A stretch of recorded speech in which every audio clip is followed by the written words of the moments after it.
This is California Edition. I'm Brad Pomerance. We are joined by Ian Parkinson. He is the sheriff for San Luis Obispo County, recently re-elected to his second term, although it wasn't much of an election. You had no opponent. It was a great election. It was a great election, unlike the last election where it was a real drawn-out race. So talk to us about your first term. You know, very different times. You came in 2010. The economy was really suffering.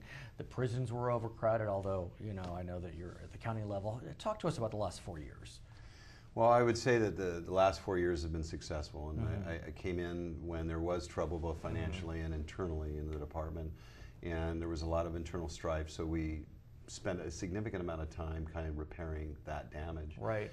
The best thing that happened with that is as you know, when you're forcing change, you really need the people to get on the bus, and in our particular case, they did. That really helped facilitate positive change within the department. And when you talk about change, there was a revolutionary change in terms of prison administration, which directly impacted the sheriff, all 58 sheriffs in this state, whereby you saw lower level offenders serving their time in your facilities, county jails, as opposed to state prisons. That had a dramatic impact on you and occurred right at the beginning of your first term, and then played out during the rest of that term. Yes, that was not one of those surprises that you wanted. Right. Months into the job, learning the job, working on your issues, then you're confronted with a whole nother set of issues.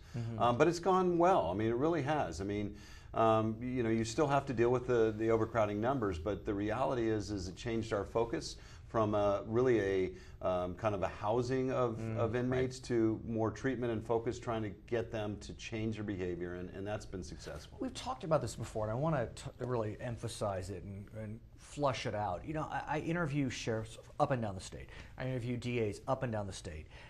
And their rhetoric, when you look at AB 109, prison realignment, can be very different. There could be a lot of vitriol from some. When I talk to the sheriff of San Luis Obispo County, I don't get that. What I get is, look, it is what it is, and we're doing our best.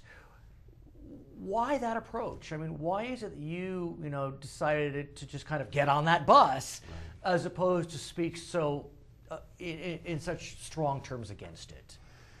Well, I think part of it is attitude. You know, you're going to have a positive attitude on really an issue you can't control. But the truth is Brad, that we, the 58 sheriffs of California, were at the table with the governor, and the governor really provided us the opportunity to meet with him and discuss how this would roll out. So for me, I believe that the sheriffs of California were part of the implementation of 109. And no doubt, but it's hard to deny some of them have been less than kind. Oh, absolutely. And about the change. Yes, and it doesn't really matter if you're a small jail or a very large jail. Everybody was impacted, and we often think of LA County Jail as an example being very impacted. But if you think of a small jail where they're running 20 to 50 inmates, they were severely impacted as well. I mean, ironically, LA County jails, while they've had their problems,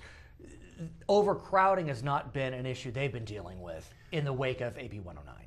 Absolutely, and also the jails that already have a jail cap were least affected by it, I think, because they were already maxed out, and they're not getting any more in. But when you take a jail like my size, our population went up 200. Well, that's a significant change. How is that? Are you overcrowded now? We are full. However, with the holidays and Prop 47 coming along, that will be the interesting issue that we'll be evaluating and dealing with in the near future. So let's talk about Prop 47. Now you're entering your second term, and a whole new revolution has come about. The voters passed this initiative, which reclassifies certain crimes, I don't know if we want to call them lower level, but certain crimes from felonies to misdemeanors, which by definition means that it's more likely they will be serving time, if at all, in jails as opposed to prisons. Correct. I think the biggest problem, and this is what we'll be evaluating, is that we just did this on the heels of AB 109. Right, yes. And we finally got programs within the jail to treat particularly drug and alcohol addicts. And so we instill these programs, and then all of a sudden 47 comes, and those inmates aren't necessarily in our custody, and we're relying on them to get the treatment in out-of-custody programs. Right. And as you can imagine, an addict typically doesn't wake up one day and say, hey, Right. I need to go get treatment. And without a felony charge, it's hard to use kind of the stick of deferral. Absolutely.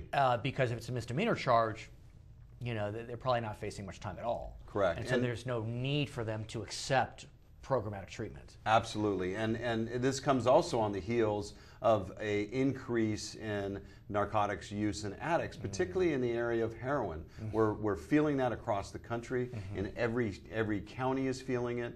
And so we have this increased problem, and now our means of dealing with it have been limited. And that's the main concern that I have. As you're entering your second term, we also know that law enforcement is, at least in the public, under a lot of verbal assault, and in some cases under physical assault. We know what's happened in New York. You know, 15 years ago with 9/11, law enforcement was really kind of part of this reservoir of goodwill. There was a lot of feeling that law enforcement was on our side. But the last year or so, you know, right or wrong, I just feel like there's been a shift, a turn, and law enforcement isn't seen as our friend like it used to be. How is that for you and your colleagues? Although we're on the Central Coast, but still. Yeah, it's difficult because we're not in that environment that is necessarily directly affected. However, we feel it, and we feel it even with a small population of probably dissenters in our community. It's a tough thing. It's a tough thing for law enforcement because, you know, you have men and women that are putting their life in jeopardy out there, and not to feel supported all the time, it can be very difficult. But we also have to put it in perspective and understand that I think a lot of it comes from lack of information, people making judgment before they know the facts. And certainly you have racial tensions in areas. We don't have that. Right. And so the areas Although, that are... This is a diverse community. Oh, yes. I mean, it may not be diverse in terms of those of African American descent, but I mean, wonderfully diverse in terms of Latino communities and communities of color otherwise. Absolutely, and there's lessons that we can take away even from Missouri, and I think we can take it away at the fact that we need to be aware of that. We need to create an environment that involves and our deputies in understanding those cultures, those environments, and preventing that from occurring here, because even though it's a smaller population, it certainly could occur here. So we could take positives out of that.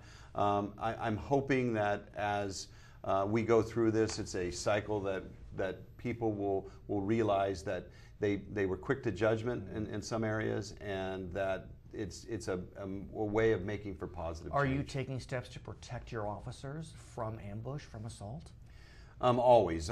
We always do that. We're always looking at ways to educate them and make them aware. But it's a tough one because, you know, you don't want to make them so paranoid that you create this environment where you're lacking communication and really community policing. So we want to make them aware, yet we want to make them aware that we don't want to create that environment where it's us versus them. So what's your goal for your second term? Or goals? Goals. Yeah. I think continue with some of the things that we've been doing in the area of programmings. We're in the middle of building a female jail. Right, of course, a still. women's jail, yes. So we certainly want to complete that. I think developing strategies for kind of a rebirth from the times of tough economic times where we lost positions.